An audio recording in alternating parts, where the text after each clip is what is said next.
বাংলা কিন্তু খুব গুরুত্বপূর্ণ একটা বিষয়। এই বাংলার একটা বড় অংশ, প্রায় 80 থেকে 85%, এই অংশ জুড়ে থাকে বাংলা ব্যাকরণ অংশ। আর এই কারণে ব্যাকরণ অংশটা ভীষণ গুরুত্বপূর্ণ। তোমরা যারা আজকে আমাদের এখানে যোগ দিয়েছো, তারা নিজেদের কলেজের নাম এবং তারা কোন কোন ইউনিটে বা কোন কোন বিশ্ববিদ্যালয়ে পরীক্ষা দিচ্ছ কমেন্টের মাধ্যমে জানাও। আমরা বুঝতে পারবো তোমাদের আগ্রহ ঠিক কোন জায়গাটিতে। এসো আমরা শুরু করতে পারি আজকে আমাদের মূল অধ্যায়, কারক। কারকের উদাহরণ যে আমাদের আশেপাশেই রয়েছে, তার উদাহরণ আজকে 3টি বাক্যের মাধ্যমে আমরা দেখব। প্রথমত দেখব মুস্তাফিজের 4 উইকেট পাওয়ার ঘটনাটি। আমরা দেখেছি সাসেক্সের হয়ে কাউন্টি ক্রিকেটে মুস্তাফিজ এক অবিশ্বাস্য পারফরমেন্স দেখিয়ে দিয়েছে তার অভিষেকেই। মুস্তাফিজ তখন 4 উইকেট পেল, ম্যান অফ দ্য ম্যাচ হয়েছে, এবং আমরা দেখতে পেয়েছি মুস্তাফিজ কিভাবে আমাদের গর্বিত করেছে। এই মুস্তাফিজ এর মধ্যেও কারক নাকি লুকিয়ে রয়েছে, সেটা আবার কিভাবে আসছি অবশ্যই জানবে। আবার আরেকটা বাক্যের কথা দেখা যাক। আমি 10 মিনিট স্কুলে লাইভ ক্লাস দেখছি, সেখানে কিভাবে কারক উপস্থিত। কেউ কেউ আবার আমরা দেখব যে অসময়ে এই ভর্তির সময়টায় কেউ কেউ মুভি দেখতে বসে যায় বাড়িতে, যখন তার অবসর সময় পড়ার কথা। অবসর সময়টিকেও কিন্তু কাজে লাগাতে হবে। সুতরাং এই মুহূর্তে সবচেয়ে রিসেন্টলি কোন মুভিটি বের হয়েছে সেটি দেখতে বসে যেও না কিন্তু।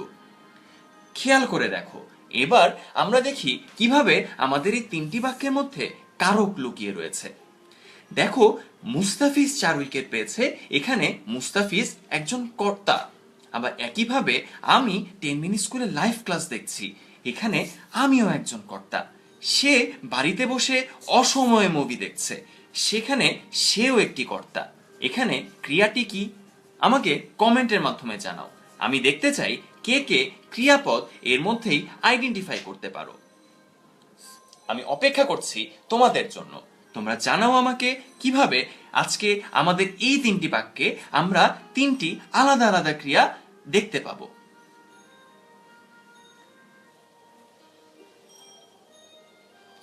আমরা কমেন্টের মাধ্যমে বিভিন্ন উত্তর পেয়ে যাচ্ছি, এবং সেখানে আমরা যখন দেখছি যে এই 3টি ক্রিয়াপদ মূলত পেয়েছে, দেখছি, মুভি দেখছে, এই 3টি ক্রিয়াপদ আমাদের সামনে উপস্থিত, তখন সেই ক্রিয়াপদগুলোর অবশ্যই এই তাদের যে নামপদ অর্থাৎ বিশেষ্য পদ, এই বিশেষ্য কিংবা তাদের যে সর্বনাম পদ, ক্রিয়ার যে কর্তা, তার সঙ্গে একটা সম্পর্ক রয়েছে।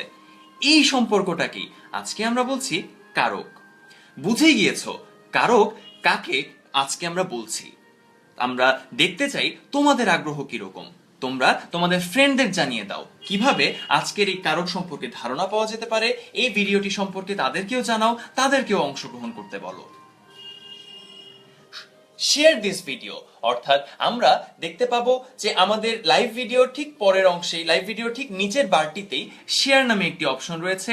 শেয়ার দিস ভিডিওর মাধ্যমে জানিয়ে দাও তোমার বন্ধুদের। এখন আমরা ফিরে আসি আমাদের কারকের অধ্যায়ে। কারক শব্দের অর্থ যা ক্রিয়া সম্পাদন করে। আমরা এর মধ্যেই দেখেছি মুস্তাফিজ যখন 4 উইকেট পাচ্ছে, কিংবা আমি যখন অসময় মুভি দেখছি, কিংবা একজন মনোযোগী ছাত্র হিসেবে আমি 10 মিনিট স্কুলে লাইভ ক্লাস করছি, তখন বিভিন্নভাবে আমি ক্রিয়া সম্পাদন করছি।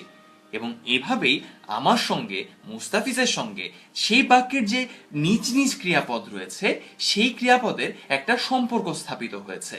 শাব্দিক অর্থে যা ক্রিয়া সম্পাদন করে তাকেই কারক বলা হলেও এর একটি ব্যাকরণিক সংজ্ঞা রয়েছে, যেটি আমরা আলোচনা করছিলাম আমাদের পূর্ববর্তী 3টি বাক্যে।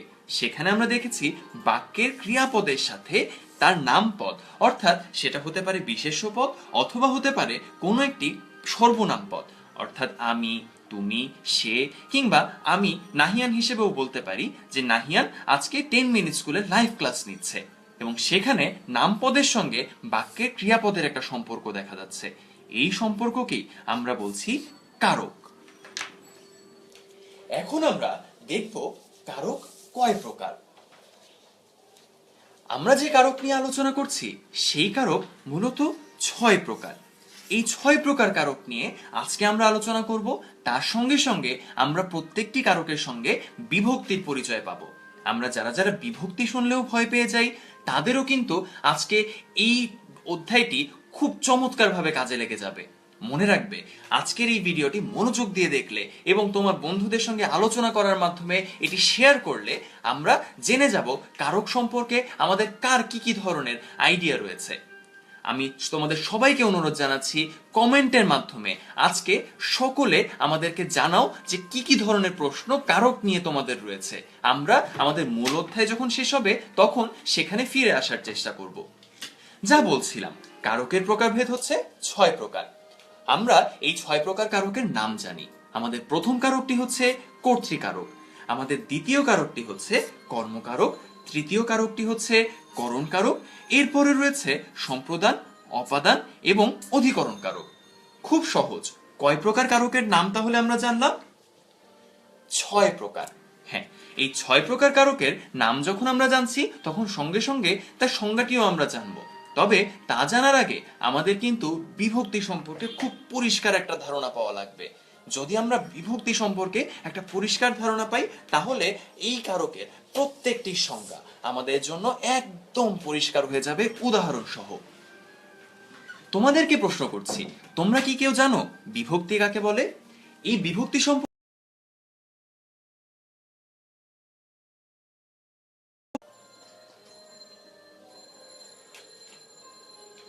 তাই আজকে আমরা এখন বিভক্তির ধারণাতে প্রথমে প্রবেশ করব এবং তারপরে আমরা দেখব যে বিভক্তি কাকে বলে, কারকের সঙ্গে বিভক্তির সম্পর্কটা কি। একটা সহজ সুন্দর উদাহরণ, কদিন আগেই দেখেছো না আকাশে কি সুন্দর একটা চাঁদ উঠেছিল? সেই চাঁদ, ধরো কোনো একজন মা তার শিশুকে দেখাচ্ছেন, কি অপূর্ব এক দৃশ্য, এবং সেই দৃশ্যে আমরা একটা কারক বা বিভক্তির মতো একটা একটা অদ্ভুত ধরনের কাঠখোট্টা একটা বিষয় নিয়ে আসছি, সেটা আবার কেমন দেখায়।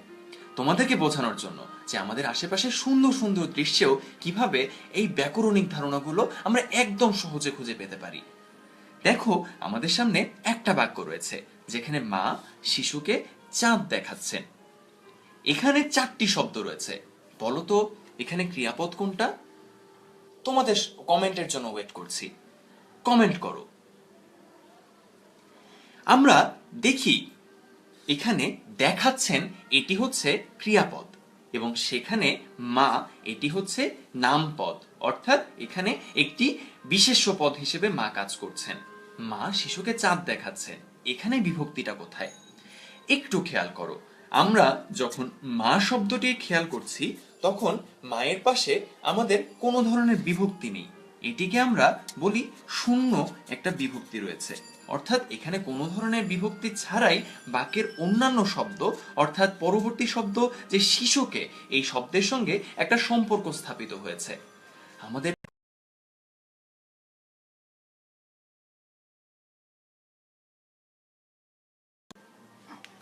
আমরা পরবর্তী শব্দে যাই। পরবর্তী শব্দে আমরা দেখি শিশুকে, এটি বলতে কি বোঝানো হয়? শিশুকে এখানে কিভাবে বিভক্তি রয়েছে? এখানেও একটি বিভক্তি রয়েছে যেটিকে আমরা বলছি কে বিভক্তি। এই কে বিভক্তির একটা নাম রয়েছে, সেটাকে আমরা বলছি দ্বিতীয়া বিভক্তি। আমরা সময়ে সময়ে এরকম বিভিন্ন ধরনের বিভক্তির নাম একটু পরেই জানবো। খালি দেখে নাও বাক্যের মধ্যে কিভাবে এই বিভক্তিগুলো লুকিয়ে রয়েছে। দেখো, চাঁদ, এর সঙ্গে কিন্তু কোনো বিভক্তি নেই, তাহলে এর সঙ্গে কি বিভক্তি আছে বলো তো? নিশ্চয়ই এর কোনো নাম রয়েছে, আমাকে জানাও কমেন্টের মাধ্যমে। দেখো, এখানে চাঁদ যোগ শূন্য, অর্থাৎ এখানে একটি বিভক্তি ঠিকই রয়েছে, যে বিভক্তিটি আমরা সরাসরি চোখে দেখতে পাচ্ছি না, আর এই কারণে এটাকে আমরা বলছি শূন্য বিভক্তি। এভাবেই একটু খেয়াল করলেই বুঝতে পারবে বাক্যের অন্তর্গত শব্দগুলো একটির সাথে আরেকটি যখন এভাবে সম্পর্ক স্থাপন করে তখন নিজেদের সাথে এমন কোনো একটা বর্ণ, এমন কোনো একটা শব্দগুচ্ছ যুক্ত করে নেয় যেই শব্দগুচ্ছ তাকে বাক্যে একটি স্বতন্ত্র ভাব প্রকাশে সাহায্য করে। এবং এই কারণেই আমরা কখনো কখনো শূন্য বিভক্তি দেখতে পাই, কখনো কখনো দ্বিতীয় বিভক্তি, কখনো কখনো আরো কিছু ধরনের বিভক্তি দেখতে পাই। কাজেই এখন আমরা একটু পরিষ্কার হয়ে নেই, আমরা বিভক্তি বলতে আসলে কি বোঝাই, বিভক্তির সংজ্ঞাটি কি। যা বলছিলাম একদম সেটি। বিভক্তির সংজ্ঞা হচ্ছে বাক্যের একটি শব্দের সাথে অন্য একটি শব্দের অন্বয় সাধনের জন্য শব্দের সাথে যুক্ত বর্ণকে বলা হয় বিভক্তি। বলতো অন্বয় মানে কি? অন্বয় শব্দটি আমরা সরাসরি সবসময় আমাদের স্বাভাবিক চলিত ভাষায় ব্যবহার করি না। অন্বয় শব্দের অর্থ সম্পর্ক, অর্থাৎ আমরা খুব সহজে বুঝতে পারছি বাক্যের একটা শব্দের সাথে অন্য শব্দের সম্পর্ক যখন আমরা স্থাপন করছি কোনো একটা বর্ণের মাধ্যমে বা কখনো কখনো শব্দগুচ্ছের মাধ্যমে, তখন আমরা বা বর্ণগুচ্ছের মাধ্যমে তখন আমরা পেয়ে যাচ্ছি বিভক্তি। সুতরাং বিভক্তির সংজ্ঞা যখন আমাদের কাছে পরিষ্কার, আমরা বিভক্তির প্রকারভেদ সম্পর্কে এখন পরিষ্কার হয়ে যাব। বিভক্তির প্রকারভেদ কয়টা দেখতে পাচ্ছ? এখানে কয়টা ঘর রয়েছে? গুনে গুনে বলো তো বিভক্তির কয়টা প্রকার? বিভক্তির প্রকার এখানে 7টি, অর্থাৎ 7 প্রকার বিভক্তি রয়েছে। এই 7 প্রকার বিভক্তি, প্রথমটির নাম হচ্ছে প্রথমা বা শূন্য বিভক্তি, যেটি আমরা আমাদের পূর্ববর্তী বাক্যে দেখেছি। পরেরটি হচ্ছে দ্বিতীয়া বিভক্তি, যেটি আমরা দেখেছি আমাদের আগের উদাহরণের বাক্যে। এছাড়া তৃতীয়া বিভক্তি রয়েছে, চতুর্থী বিভক্তি রয়েছে, পঞ্চমী বিভক্তি রয়েছে, ষষ্ঠী বিভক্তি রয়েছে এবং সপ্তমী বিভক্তি রয়েছে। সুতরাং পরিষ্কারভাবেই বুঝতে পারছো এই 7 প্রকার যে বিভক্তি রয়েছে সেটি নিয়েই আমাদের বিভক্তির পুরো সংজ্ঞাটি আজকে গঠিত হয়েছে। আসো এখন আমরা উদাহরণের মাধ্যমে আবার পরিষ্কার হয়ে নেই যে কিভাবে আমাদের এই বিভক্তির পরিচয় আমরা পেতে পারি। তবে তার আগে কিন্তু তোমাদেরকে বলে দিচ্ছি, অবশ্যই এই ভিডিওটি তোমার বন্ধুদের সঙ্গে শেয়ার করো। যত বেশি শেয়ার করবে তত বেশি দেখবে নিজেদের মধ্যেই অনেক বেশি আইডিয়া, অনেক বেশি প্রশ্ন তৈরি হচ্ছে। সেই প্রশ্নগুলো আমাদেরকে জানাও এবং এর মাধ্যমে আমরা তোমাদের কাছ থেকে বুঝতে পারবো কারক সম্পর্কে তোমাদের কিরকম ধারণা রয়েছে। এসো আমরা আমাদের পুরনো উদাহরণে ফিরে যাই। আমরা দেখি যে মা যোগ শূন্য, যেটি আমরা একটু আগেই দেখেছি, আমাদের আগের উদাহরণে এখানে শূন্য বিভক্তি রয়েছে। আবার শিশুকে এখানে কোন বিভক্তি রয়েছে বলো তো? তোমরাই বলো, কমেন্টের মাধ্যমে বলো। আমিও বলছি, এখানে শিশুর সাথে কে বিভক্তি যুক্ত রয়েছে। আবার এখানে চাঁদের সঙ্গে কি বিভক্তি রয়েছে? তোমাদের আনসারের জন্য আমি ওয়েট করছি, জানিয়ে দাও কমেন্টের মাধ্যমে। চাঁদ যোগ, বলো তো কোনটি? আমাকে জানাও এক্ষুনি এক্ষুনি। চাঁদ যোগ শূন্য বিভক্তি, হ্যাঁ এখানে শূন্য বিভক্তি রয়েছে। সুতরাং আমরা যে উদাহরণে যাচ্ছিলাম সেই উদাহরণেও আমরা দেখেছিলাম প্রথম বা শূন্য বিভক্তি নামে একটি বিভক্তি ছিল। তাহলে এই কে বিভক্তিটা কোন বিভক্তির উদাহরণে ছিল বলতো? এটি দ্বিতীয়া বিভক্তি। এখানে পরের উদাহরণে আমরা যাই। পরের উদাহরণে আমাদের একটা নতুন উদাহরণ আছে, নতুন বাক্য আছে, যেখানে বলছে কোন এক রাজার কুমারের কথা, যেই রাজার কুমার ঘোড়ায় চড়ে বাড়ি যাচ্ছে। সুতরাং বাক্যটা কি দাঁড়ায়? ঘোড়ায় চড়ে রাজার কুমার বাড়ি যাচ্ছে। ঘোড়ায় চড়ে রাজার কুমার বাড়ি যাচ্ছে, এই বাক্যে কিভাবে আমরা বিভক্তি খুঁজে পাই?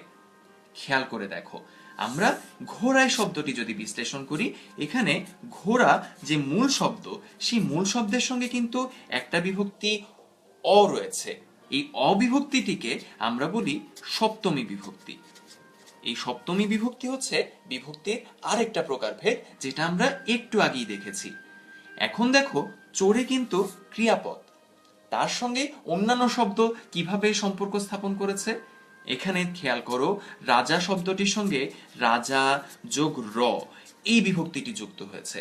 এই বিভক্তিটি যুক্ত হওয়ার মাধ্যমে এখানে ষষ্ঠী বিভক্তি আমরা পেয়ে যাই।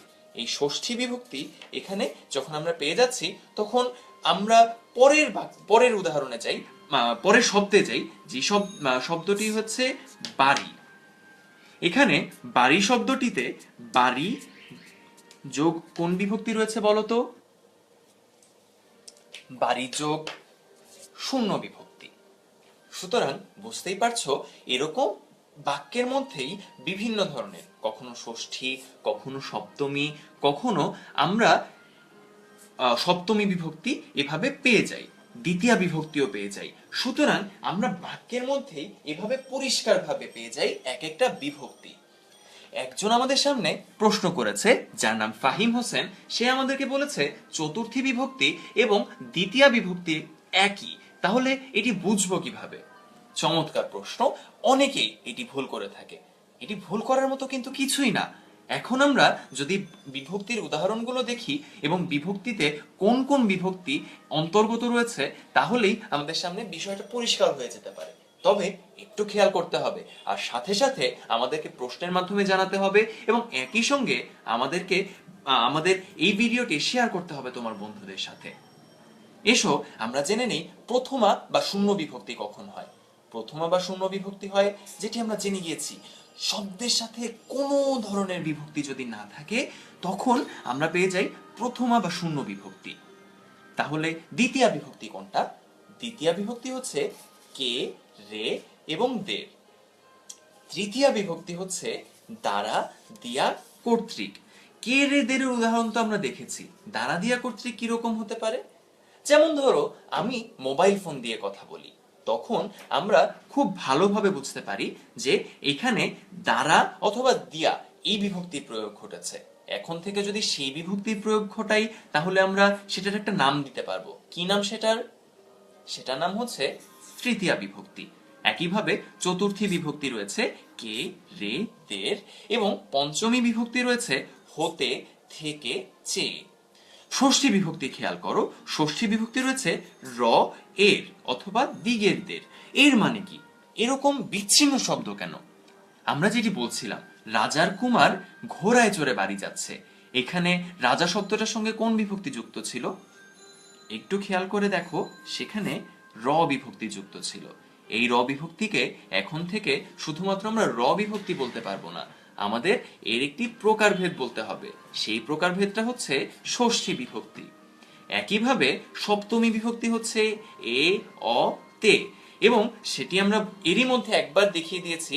সেটি হচ্ছে রাজার কুমার ঘোড়ায় চড়ে বাড়ি যাচ্ছে, অর্থাৎ ঘোড়া যোগ এ যখন ছিল তখন আমরা অ একটা বিভক্তি পেয়েছি, সেই বিভক্তিকে আমরা বলছি সপ্তমী বিভক্তি।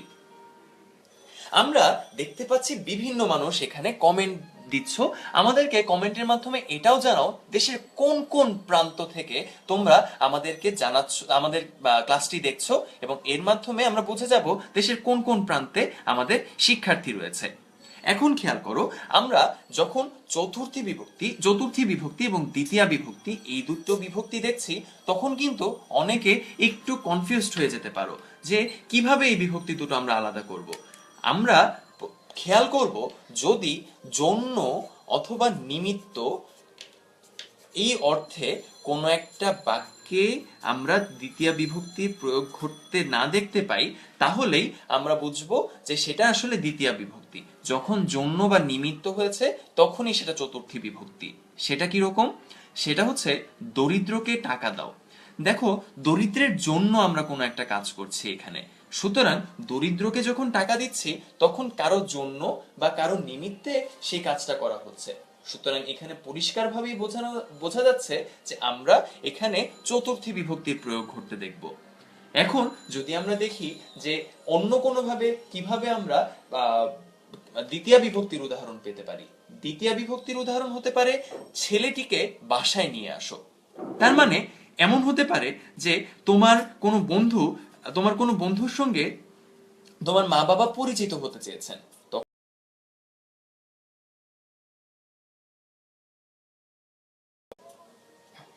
তখন তোমার মা কিংবা বাবা বললেন ছেলেটিকে কিংবা মেয়েটিকে বাড়িতে নিয়ে আসো, তারা তার সঙ্গে পরিচিত হতে চান। এবং সেই ক্ষেত্রে এই জিনিসটি বুঝে নিও যে সেখানে কিন্তু কোনো জন্য বা নিমিত্ত সম্পর্ক নেই, এখানে কারো জন্য কিছু করা হচ্ছে না। এখানে একটা বাক্যে এই জন্য বা নিমিত্তার্থে ছাড়াই আমরা কে বিভক্তি যুক্ত করেছি। সুতরাং পরিষ্কারভাবেই আমরা দ্বিতীয় বিভক্তি এবং চতুর্থী বিভক্তির এই পার্থক্যটা ধরতে পারবো যদি বাক্যগুলো একটু খেয়াল করি। কেন আমরা বিভক্তি পড়েছি এতক্ষণ? বাক্য আমরা বিভিন্নভাবে দেখে থাকি যেখানে কারক আমরা খুঁজি, এবং সেই কারকের একটা গুরুত্বপূর্ণ অংশ হচ্ছে বিভক্তি। সেই বিভক্তিতে আমরা এতক্ষণ ধরে সেই বিভক্তির সঙ্গে পরিচিত হয়েছি, এখন কারকের সেই পুরানো প্রকারভেদে ফিরে যাই। সেই পুরানো প্রকারভেদ থেকে আমরা এক এক করে দেখব সেখানে এক একটি বিভক্তির অস্তিত্ব কিভাবে রয়েছে, এবং একই সঙ্গে দেখে ফেলবো প্রত্যেকটা কারকের বাক্যে কিভাবে আমরা বিভক্তি খুঁজে পাবো। আমরা 6 প্রকার বিভক্তির কথা বলেছিলাম। সেই 6 প্রকার বিভক্তির পরিচয়ে এখন আমরা চলে যাচ্ছি। প্রথমেই আমাদের সামনে কোন কারকটি রয়েছে? আমাদের সামনে যে কারকটি রয়েছে তার নাম হচ্ছে কর্তৃকারক। অর্থাৎ কর্তৃকারকে আমরা কি দেখতে পাই বা কি দেখলে আমরা বুঝতে পারবো সেখানে কর্তৃকারকের অস্তিত্ব রয়েছে, সেটাই এখন আমরা দেখব। আমাদের শুরুর সেই আনন্দের উদাহরণ দুটো আমরা দেখব। প্রথমত, মুস্তাফিজ 4 উইকেট পেয়েছে, যেটি পেয়ে সে ম্যান অফ দ্য ম্যাচ হয়েছে।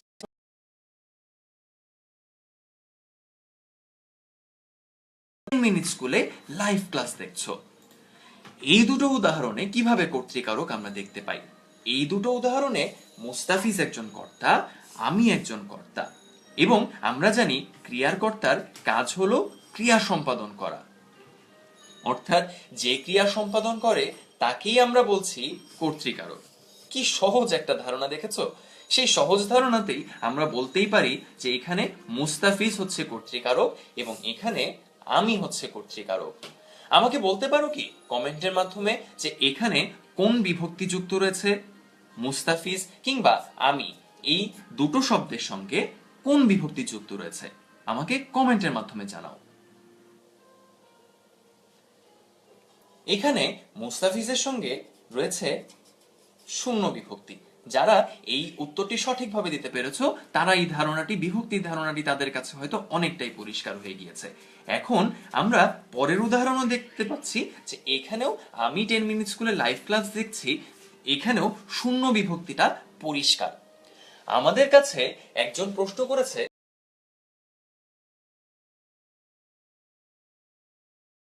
পারে প্রশ্নগুলো ঠিক এরকম, খুব সাধারণ একটা বাক্য। এই সাধারণ বাক্যে কোন কারকে কোন বিভক্তি হয়েছে সেই জিনিসটি তোমার কাছে জানতে চাওয়া হতে পারে।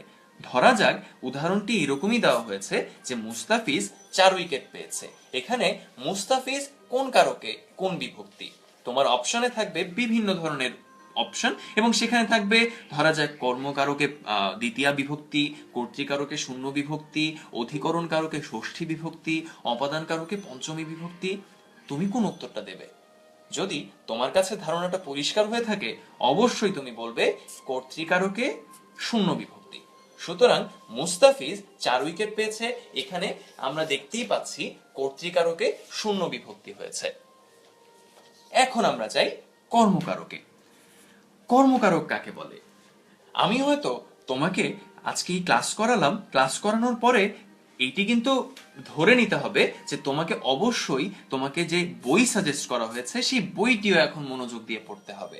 অর্থাৎ তোমাকে বললাম যে তুমি বই পড়ো, অর্থাৎ খুব আদেশের সাথে কেউ একজন কাউকে বললো তুমি অমুক কাজটি করো, তমুক কাজটি করো। আমরা এখানে বলছি, তোমাকে বলছি বই পড়তে, এবং এখানে আমরা দেখো কোনো একটা কর্ম তোমাকে সম্পাদন করতে বলছি এবং কি কে আশ্রয় করে, কোনো একটা বিষয়কে নিশ্চয়ই আমরা আশ্রয় করতে বলছি, এবং এখানে আশ্রয়টি হচ্ছে বই। সেই আশ্রয়কে কেন্দ্র করে তুমি তোমার ক্রিয়া সম্পাদন করছো।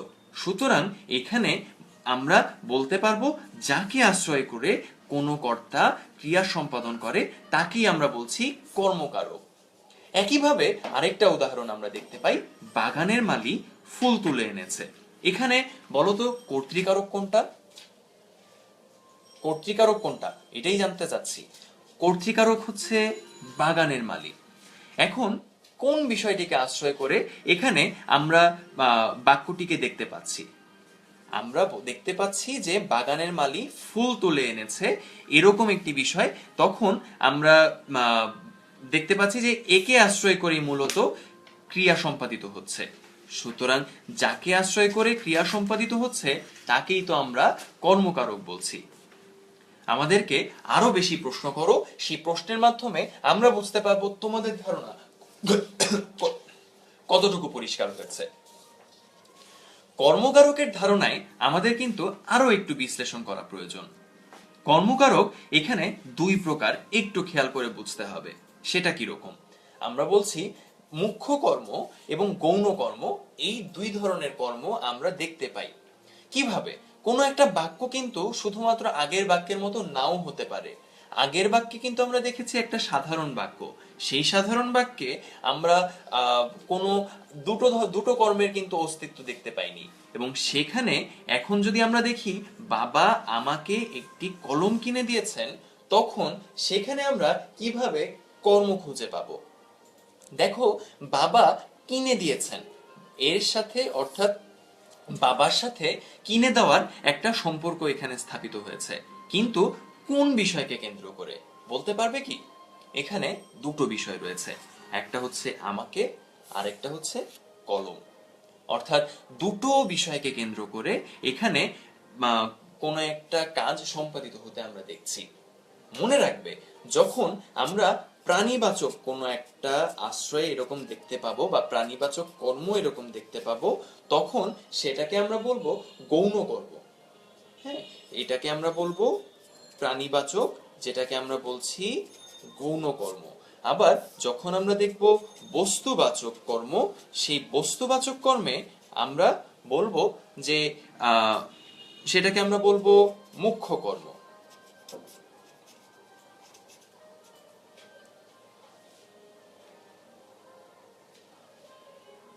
আমাদের সামনে প্রশ্ন চলে এসেছে, আমাদের সামনে জান্নাত শাওরিন সে প্রশ্ন করেছে, তুমি পড়ো, এখানে এটি কর্মকারক হবে না? বিষয়টি কিন্তু এরকম ছিল না, একটু খেয়াল করলেই বুঝতে পারবে। তুমি বই পড়ো, এখানে এই কথাটি বলা হয়েছে।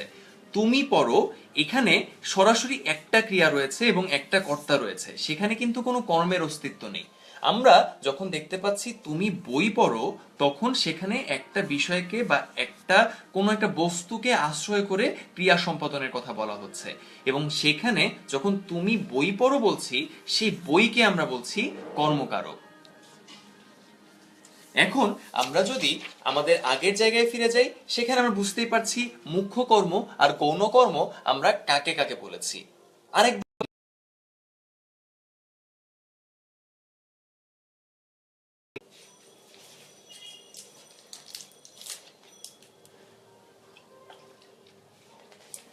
আমরা আরেকবার রিমাইন্ডার দিচ্ছি যে প্রাণীবাচক কোন একটি কর্মকে আমরা বলবো গৌণ কর্ম, এবং যখন বস্তুবাচক কোন একটি কর্ম আমরা দেখব, তখন সেটিকে আমরা বলবো মুখ্য কর্ম।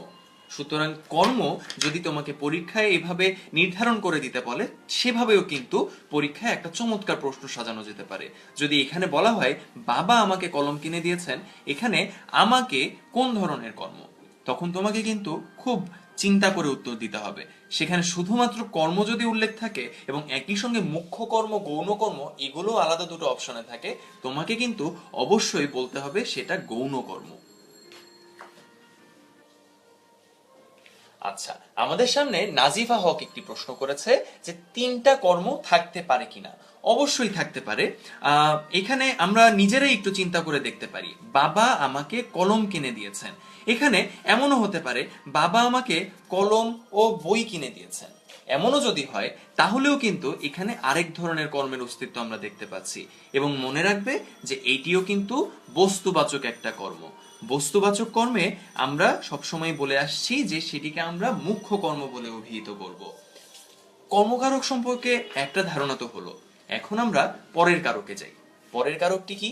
পরের কারক হচ্ছে করণ কারক। করণ কারক একদম সহজ।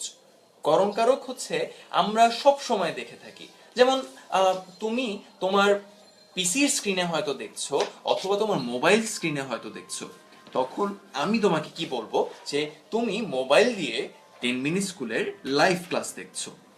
আবার এইভাবেও বলতে পারি যে তুমি হয়তো এই ক্লাসের কোনো একটা নোট নিচ্ছ, অথবা তুমি হয়তো সবসময়ই এখন পড়াশোনা করার সময়, সুতরাং পড়াশোনায় ব্যস্ত থাকছো এবং লেখার প্র্যাকটিস করছো, তখন হয়তো তুমি কলম দিয়ে লিখেছো।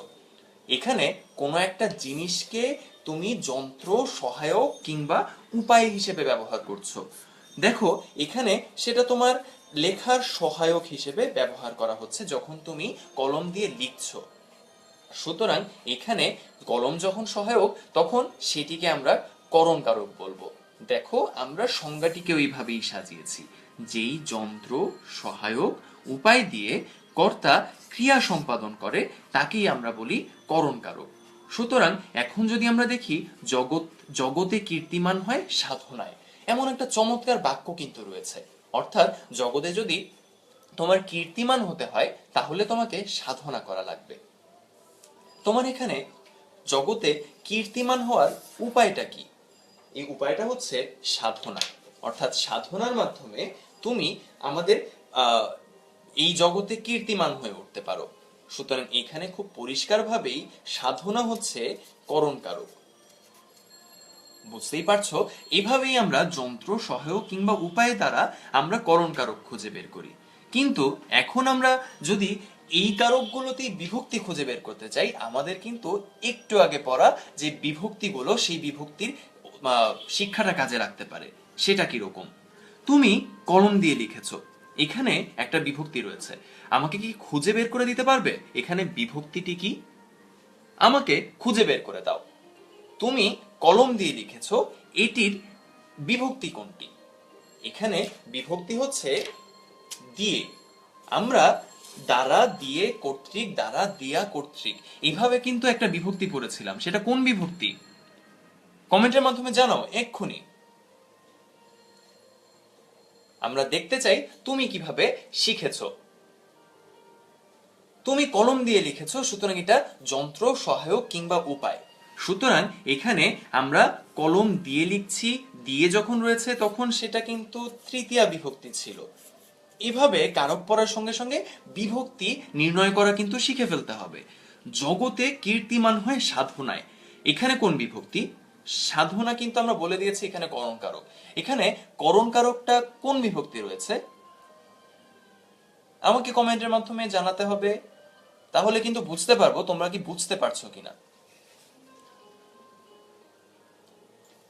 এখানে অবিভক্তি রয়েছে, অবিভক্তি রয়েছে। খেয়াল করো, এখানে অবিভক্তি থাকার কারণে এটি সপ্তমী বিভক্তি। আমাদের কাছে একটি প্রশ্ন এসেছে এবং চমৎকার একটি প্রশ্ন, সাধনা করা এখানে সাধনা ক্রিয়া না কেন? এটি প্রশ্ন করেছে নুসরাত জামান। নুসরাত জামান প্রশ্ন করেছে এখানে সাধনা ক্রিয়া না কেন। একটু খেয়াল করো, জগতে কীর্তিমান হয় সাধনায়, এই বাক্যে কিন্তু হয় হচ্ছে আমাদের মূল ক্রিয়াপদ, এবং এখানে সাধনা এটি মূলত একটা বিশেষ্য পদ অথবা বিশেষ্য পদই বলা যায়। ঠিক আছে, তুমি যখন সাধনা করছো তখন হচ্ছে সেটা বিশেষ্য পদ। সেই সাধনার মাধ্যমে তুমি জগতে কীর্তিমান হতে চাচ্ছ এবং সেখানে হয় হচ্ছে মূল ক্রিয়া। সুতরাং এখানে বুঝতে হবে যখন আমরা সাধনার কথা বলছি এটি হবে করণকারক, সাধনার মাধ্যমে, অর্থাৎ কোনো একটা উপায় হিসেবে তুমি সাধনাকে ব্যবহার করছো এবং এই কারণে এটি হচ্ছে করণকারক, এবং করণকারকে এটি কোন বিভক্তি? সপ্তমী বিভক্তি। সুতরাং এটি পরিষ্কার হয়ে গেল করণকারকেও আমরা বাক্যে কিভাবে বিভক্তি নির্ণয় করতে পারি। আসো আমরা পরবর্তী বাক্যে চলে যাই, পরবর্তী কারকে চলে যাই। যেই কারকে আমরা দেখতে চাই, যে কারকটি এখন আমরা দেখতে চাই সেটি হচ্ছে সম্প্রদান কারক। তবে তার আগে আমরা আরেকটা প্রশ্ন নিতে পারি। সেখানে আরশান হোসেন আবির, সে আমাদের কাছে প্রশ্ন করেছে তুমি খেলা করো, এটি কি হবে? এখানে তুমি খেলা করো, এখানে সরাসরি কিন্তু তুমি কোন করণকারকের উদাহরণ আমাদের সামনে দেখাওনি। আমাদের সামনে যদি করণকারক দেখাতে হয় তুমি এরকম বলতে পারো তুমি ব্যাট দিয়ে খেলা করো বা তুমি বল দিয়ে খেলা করো, তখন সেটি হচ্ছে বল দিয়ে বা ব্যাট দিয়ে যখন আমি খেলছি তখন সেখানে আমরা বলতে পারি যে সেখানে করণকারক রয়েছে। করণকারক কোনটা? ব্যাট দিয়ে অথবা বল দিয়ে।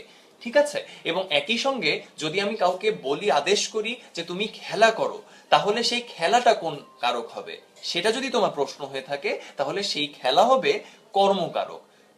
এভাবে যখন কোন একটা বিষয়কে আশ্রয় করে ক্রিয়া সম্পাদিত হচ্ছে তখনই আমরা কর্মকারকের অস্তিত্ব দেখতে পাচ্ছি। এখন আমরা আরেকটি প্রশ্ন দেখতে পাচ্ছি। সামিয়া ইসলাম আমাদের সামনে প্রশ্ন করেছে আচার ব্যবহারে ভদ্র অভদ্র চেনা যায়, এটা কি কারক? তোমাদের কিন্তু একটা বিষয় খেয়াল করতে হবে, আচার ব্যবহারে ভদ্র অভদ্র চেনা যায়, এখানে যদি এই বাক্যটায় কোন অংশটি কোন কারক এভাবে কিন্তু প্রশ্ন করতে হবে। তোমাদের পরীক্ষাতে এইভাবে বলবে আচার ব্যবহারে ভদ্র অভদ্র চেনা যায়, এখানে আচার ব্যবহারে এটি কোন কারকে কোন বিভক্তি। ঠিক আছে, এখন আমরা উত্তরে চলে আসি।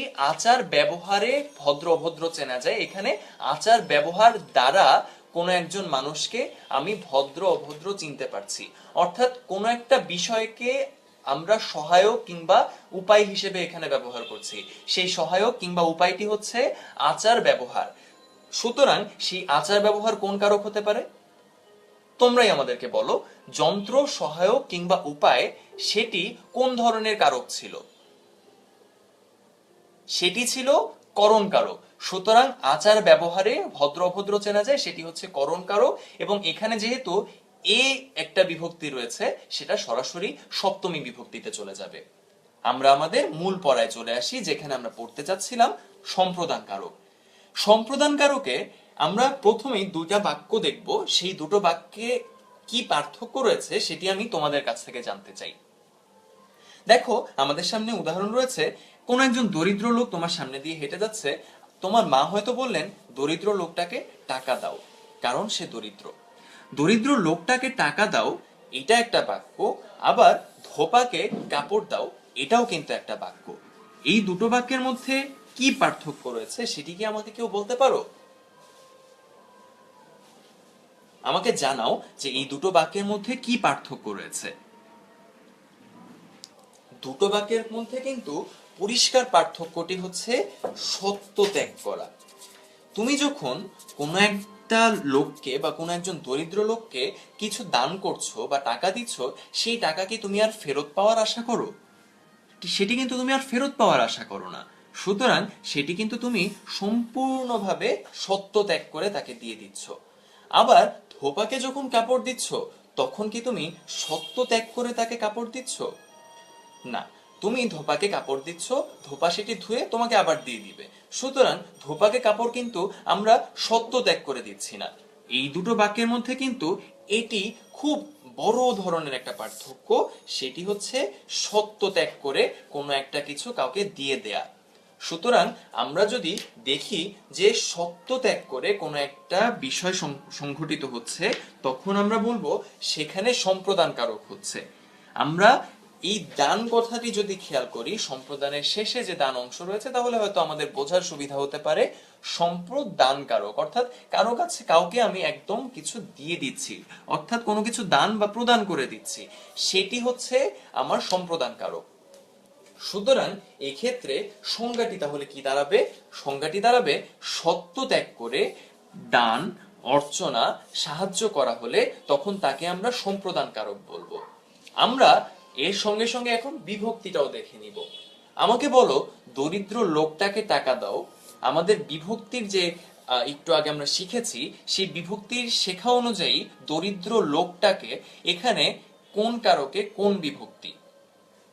একটু কিন্তু জটিল, একটু একটু জটিল হতে পারে তোমার কাছে, এবং সেটার জন্য একটু খেয়াল করো, তুমি দরিদ্র লোকটাকে টাকা দাও। এখানে এই তুমি শব্দটি কিন্তু উহ্য রয়েছে। সুতরাং একেবারে কিন্তু প্যাচ লাগিয়ে ফেলো না। তুমি দরিদ্র লোকটাকে টাকা দাও মানে এখানে তুমি কর্তৃকারক, আর দরিদ্র লোকটাকে কর্মকারক। যেটি আমরা বলেছিলাম যে মা বাবা তোমার বন্ধুকে নিয়ে আসতে বলেছেন এবং তিনি বলেছেন বন্ধুটিকে বাসায় নিয়ে আসো, তখন কিন্তু তুমি বন্ধুটিকে বাসায় নিয়ে আসো, এর উদাহরণে আমরা এটি বলেছিলাম এবং তখন বলেছিলাম সেটি হচ্ছে কর্মকারক। একইভাবে যদি তুমি দরিদ্র লোকটাকে টাকা দাও, এটি তোমাকে বলা হয়, তখন এটি হচ্ছে কর্মকারক, এরকম হতে পারে। ঠিক আছে, এখন আমরা দেখতে পাচ্ছি এখানে সম্প্রদান কারক হচ্ছে। কেন সম্প্রদান কারক এখানে কেন হচ্ছে কর্ম না হয়ে? আমরা বলেছি পার্থক্যটা হচ্ছে সত্য ত্যাগ। সুতরাং তুমি দরিদ্র লোকটাকে টাকা দাও, এটি যখন কর্মের বদলে সম্প্রদান হয়ে যাচ্ছে, তখনই আমরা বুঝতে পারছি যে এখানে সত্য ত্যাগ করে কোনো একটা কিছু হচ্ছে। সুতরাং সম্প্রদান কারকে এখানে কে বিভক্তি রয়েছে। এই কে বিভক্তি আমরা বলেছিলাম জন্য বা নিমিত্তের অর্থে যখন ব্যবহৃত হবে, তখন সেটি হবে কোন বিভক্তি? চতুর্থী বিভক্তি। সুতরাং এখানে এভাবে আমরা সম্প্রদান কারকে বিভক্তি নির্ণয় করা শিখে গেলাম। আমরা এখন দেখব অপাদান কারক। অপাদান কারক কিন্তু একদম সহজ। তোমার আশেপাশে এখন যদি তাকাও, হয়তো বাংলাদেশের কোনো না কোনো অঞ্চলে এখন বৃষ্টি পড়ছে। কোত্থেকে বৃষ্টি পড়ছে? মেঘ থেকে বৃষ্টি পড়ছে। আবার গাছ থেকে পাতা পড়ছে, দেশ থেকে বিপদ চলে গেছে। এরকম যদি হয়, আমরা কোনো একটা জায়গা থেকে কোনো একটা কিছু আসা, কোনো একটা জায়গা থেকে কোনো কিছু চলে যাওয়া, এরকম যদি দেখতে পাই, তখন আমরা যে কারকটি দেখতে পাবো সেটিই হচ্ছে অপাদান কারক। সুতরাং পরিষ্কার সংজ্ঞা, যা থেকে কোনো কিছু গৃহীত, জাত, উৎপন্ন, আরম্ভ, দূরীভূত, রক্ষিত হয়, তখন তাকে আমরা অপাদান কারক বলি।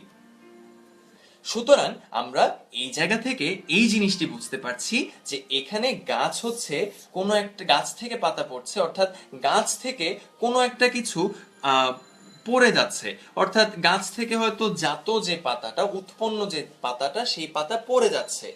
দেশ থেকে বিপদ চলে গেছে, এখানে কোনটি হয়েছে? এখানে হয়েছে দূরীভূত। সুতরাং এখানে যখন দূরীভূত আমরা দেখতে পাচ্ছি, তখন আমরা বলতে পারি সেখানে অপাদান কারক হয়েছে। অপাদান কারকে বিভক্তি কিভাবে আমরা বুঝতে পারি, সেটাও কিন্তু আমাদের জন্য এখন খুব সহজ। এখানে গাছের সঙ্গে থেকে, দেশের সঙ্গে থেকে, এরকম হতে, থেকে এবং চেয়ে, এই তিন ধরনের যেই শব্দগুচ্ছ দেখতে পেয়েছিলাম, সেই শব্দগুচ্ছ কোন বিভক্তির উদাহরণ ছিল? সেই শব্দগুচ্ছ পঞ্চমী বিভক্তির উদাহরণ ছিল।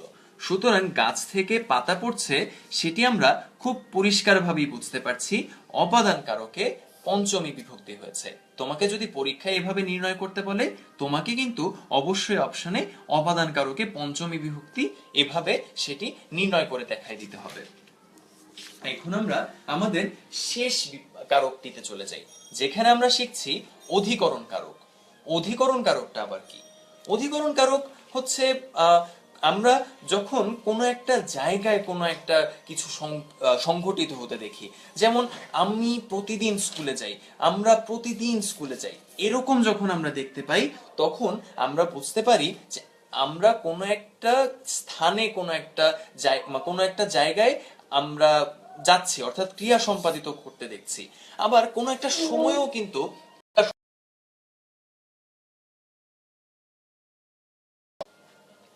কোনো একটা সময়েও কিন্তু ক্রিয়া সম্পাদিত হতে পারে। তখন আমরা দেখতে পাই সকালে সূর্য ওঠে, এখানে সকালে সূর্য ওঠা একটা ক্রিয়া হচ্ছে এবং কোনো একটা সময়ে এখানে নির্দেশিত হচ্ছে। সুতরাং এখানে আমরা প্রথমে কোনো একটা স্থানের উদাহরণ পেয়েছি, আবার এখানে পেয়েছি সময়।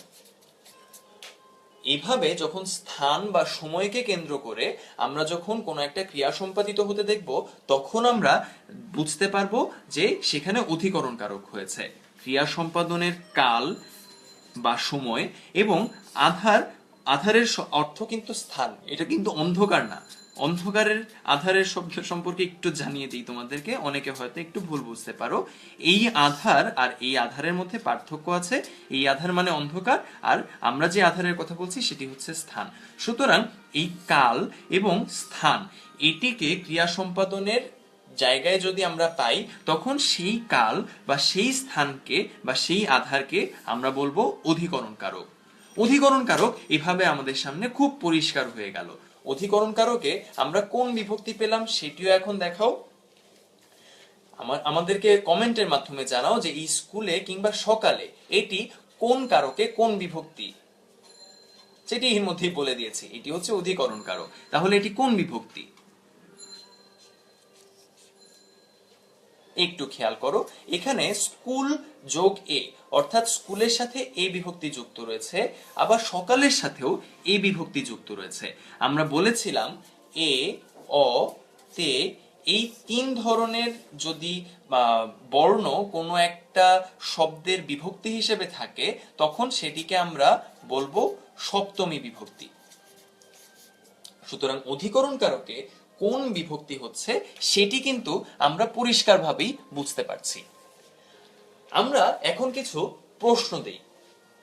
প্রশ্ন দেখি যে সাদ খান আমাদের সামনে একটি প্রশ্ন রেখেছে যে যদি ধোপাকে কাপড় দান করা বোঝায়। ধোপাকে কাপড় সাধারণত আমরা দান করি না, এটা আমরা একটা আমাদের ইনটুইটিভ সেন্স থেকে আমরা বুঝে নিতে পারি। আমরা যখন লন্ড্রিতে কাপড় দিই তখন কি আমরা তাকে কাপড় দান করে দেই? আমরা সাধারণত তা দেই না। আর সুতরাং তোমার পরীক্ষায় সাধারণত এই কমন সেন্স থেকেই ব্যাপারটা আসবে। এমন হতে পারে তুমি হয়তো কোনো একজন ধোপার কথা বলছো, সে হয়তো অনেক গরিব, তাকে হয়তো তুমি কাপড় দিতে চাও, সেই ক্ষেত্রে হয়তো ব্যাপারটা এমন হতে পারে। কিন্তু সেই কমন সেন্স যদি আমরা কাজে লাগাই তাহলে কিন্তু আমরা বলতে পারবো যে ধোপাকে কাপড় দান দান করা এখানে বোঝায় না, ধোপাকে আমরা সরাসরি কাপড় দিয়ে আবার ফেরত নিয়ে নিব, সুতরাং সেখানে সম্প্রদানকারক হবে না। আবার আমাদের সামনে আরেকজন প্রশ্ন রেখেছে যার নাম রাকিব, সে প্রশ্ন করেছে সৎ পাত্রে কন্যা দান করো, এখানে কোন কারকে কোন বিভক্তি হয়েছে? এখানে সৎ পাত্রে এটি সাধারণত তোমাকে আইডেন্টিফাই করতে বলবে বা নির্ণয় করতে বলবে যে এটি কোন কারকে কোন বিভক্তি। এই উদাহরণের বিষয়ে কিন্তু আমার ব্যক্তিগতভাবে একটা আপত্তি রয়েছে। সৎ পাত্রে কন্যা একদম দান করা এটা আসলে কথা হিসেবে খুব যথার্থ নয়। কিন্তু একটু খেয়াল করলেই বুঝতে পারবে যে আমরা যখন আমার বোনকে বিয়ে দেই, সেই বোনকে আমি দান করে দেই না কারো হাতে। সুতরাং এইভাবে যখন কোনো একটা বাক্য বলা হয় সেটি আমাদের সমাজের সঙ্গে এই সমাজের অসঙ্গতিকে প্রকাশ করে। যদিও বা তোমার কোনো একটি পরীক্ষায় সৎপাত্রে কন্যা দান করা বোঝাই, তাহলে তোমাকে বাধ্য হয়েই একটা উত্তর দিয়ে দিতেই হবে। সুতরাং সেই ক্ষেত্রে অবশ্যই আমাদের সম্প্রদান কারক এখানে হবে, কারণ এখানে আমাদের বৈয়াকরণিকরা যারা ব্যাকরণ প্রণেতা তারা আমাদের সামনে বলেছেন যে এখানে আমরা সৎপাত্রে কন্যা দান করা বলতে কন্যাকে পুরোপুরি তার সৎপাত্রের বাসায় পাঠিয়ে দিচ্ছি, সুতরাং তাকে আর ফেরত আনার কথা ভাবছি না, সুতরাং এটি সম্প্রদান কারক এবং সম্প্রদান কারকে এটি এ বিভক্তি। তোমাদের সামনে এখন আমরা দেখব যে এক বাক্যে কিভাবে 6টি কারক আমরা খুঁজে পেতে পারি। এক বাক্যে 6টি কারক কিভাবে আমরা একই সঙ্গে খুঁজে পেতে পারি, এটি যদি আমরা দেখতে চাই তাহলে আমাদের সামনে একটা পরিষ্কার উদাহরণ, যেটি আমাদের পাঠ্যপুস্তকেও রয়েছে, সেটির মাধ্যমে আমরা কারক এবং বিভক্তি দুটোই দেখতে পারি। দেখো এখানে বলা হয়েছে বেগম সাহেবা প্রতিদিন ভাড়ার থেকে, অথবা আমরা বলতে পারি তার কোন একটি চালের আড়ত থেকে বলতে পারি বা চালের ঘর থেকে বলতে পারি। আচ্ছা, বেগম সাহেবা প্রতিদিন চালের ঘর থেকে নিজ হাতে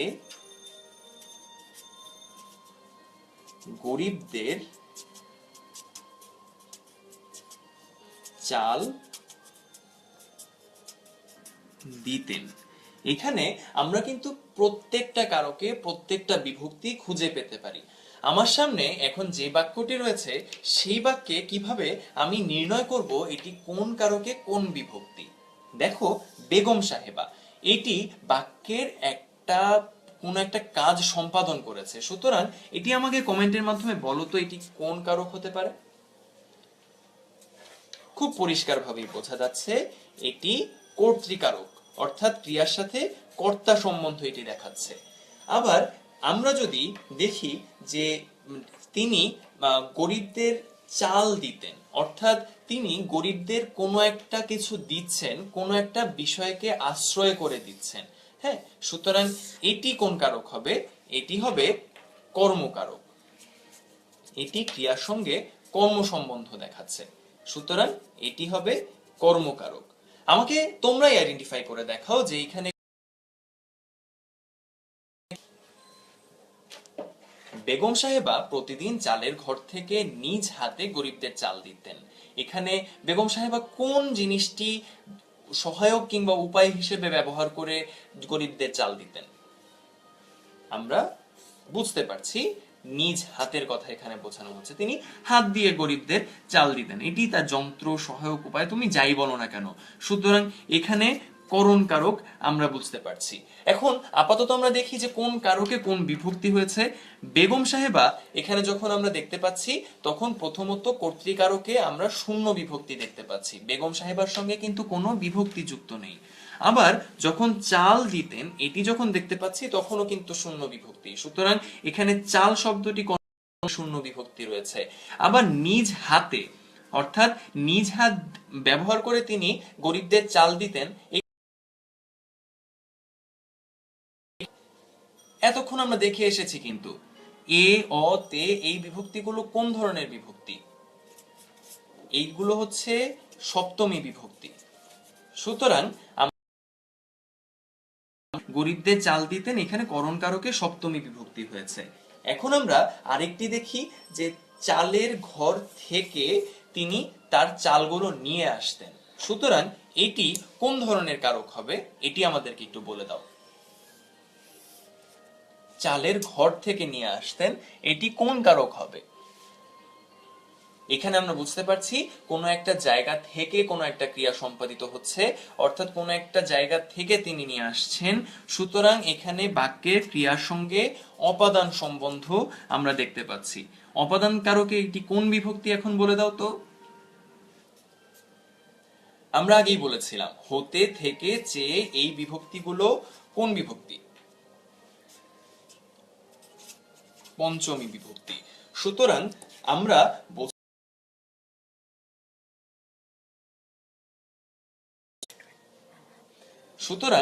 বুঝতে পারছি এখানে অপাদান কারকে আমরা পঞ্চমী বিভক্তি দেখতে পাই। এখন আমরা দেখি গরিবদের নিজ হাতে তিনি প্রতিদিন চাল দিতেন। কোনো একটা সময়কে এখানে নির্দেশিত হচ্ছে কি কোথাও? একটু খেয়াল করে আমাকে বলতে পারবে কোন সময়ের কথা এখানে বলা হচ্ছে? কোনো সময় আছে বা কোনো স্থান আছে যেটিকে আমরা অধিকরণ কারক বলতে পারবো? আমি কিন্তু বলে দিচ্ছি এটি হচ্ছে প্রতিদিন, অর্থাৎ কোনো একটা সময়কে এখানে নির্দেশিত করা হচ্ছে। সুতরাং এখানে প্রতিদিন হচ্ছে একটা সময়, যেই সময়ে এই ক্রিয়াটি সম্পাদিত হচ্ছে।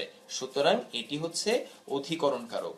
এই অধিকরণ কারকে এটি হয়েছে শূন্য বিভক্তি।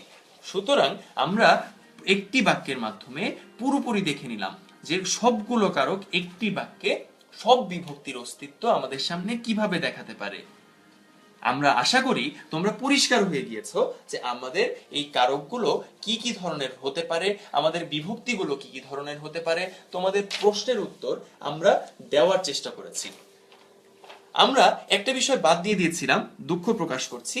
সেখানে আমরা বলেছিলাম গরিবদের একটা পদ রয়েছে। এইটি কি আমাকে বলতে পারো যে এখানে কোন বিভক্তি কোন কারক রয়েছে? বলো তো। কাউকে সত্য ত্যাগ করে কোনো একটা কিছু দিয়ে দিচ্ছি, তাহলে সেটা সম্প্রদান কারক।